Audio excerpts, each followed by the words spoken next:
আজকে হচ্ছে 1, 4, 25 নাকি গো? হ্যাঁ দেখো, 12,100 টাকা মধু কুন্তল ও ইন্দ্রের মধ্যে 2:3:4:2 অনুপাতে ভাগ করে দিলে কে কত টাকা পাবে তা নির্ণয় করতে হবে, তাই তো? তা বেশ, দেখো কটা নাম, একটা নাম মধু, তাই তো? একটা নাম কি? একটা নাম মানস, মানস, মানস। একটা নাম কুন্তল, কুন্তল, কুন্তল। আর একটা নাম ইন্দ্র। ইন্দ্র, ইন্দ্র। বেশ, এদের নাম হয়ে গেল। এবার এদের অনুপাত কি? 2:3:4:2, তাই তো? তাহলে মোট অনুপাত কত? মোট অনুপাত, মোট অনুপাত, মোট অনুপাত হচ্ছে 2, 2 আর 3 5, 4 9 আর 2 কত হয়?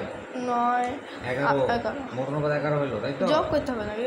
যোগ করতে হবে এগুলো। 2 × 3 × 4 × 2, তাহলে হয়ে যোগ গেল। তো হ্যাঁ, 2 + 3 + 4 + 2 সমান হয়ে গেল 11। ঠিক আছে? বেশ। বেশ, তাহলে মধুর ভাগ কত?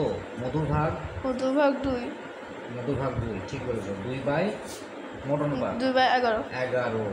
এবার কুন্তলের ভাগ, মানুষের ভাগ কত? মানুষের ভাগ 3, মানুষের ভাগ 3, 3, 3/11। 3/11। বেশ, আর কুন্তলের ভাগ? কুন্তলের ভাগ 4/11 হবে। 4/11। আর ইন্দ্রর ভাগ? 2/11। ইন্দ্রর ভাগ হচ্ছে, ইন্দ্রর ভাগ কত বললাম? 2/11। ঠিক বলেছো। এবার দেখো টাকাটা মোট কত? 12,000 কত? 12,100।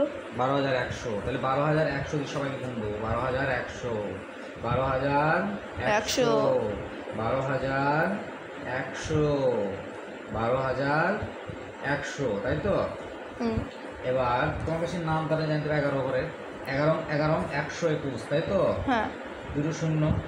তাহলে 11 দুগুণে কত হলো পরে? 2200। এ পেলো 2200 টাকা। কে পেলো? মধু।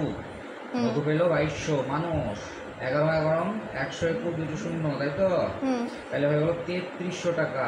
তাহলে কে পেলো? এটা মানুষ, তাই তো? মানুষ পেলো কত? মানুষ কত পেলো?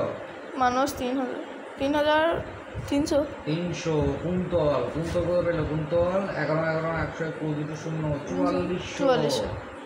4400, 4,400, তাই তো?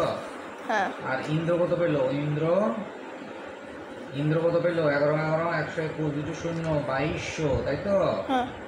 দেখো 4 জনের টাকা কিন্তু বেরিয়ে গেল। তাহলে কে কত টাকা পেলো নির্ণয় করো।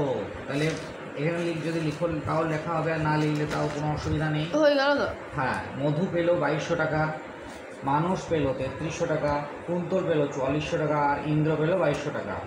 ওগুলো লেখার প্রয়োজন নেই, ঠিক আছে? হ্যাঁ।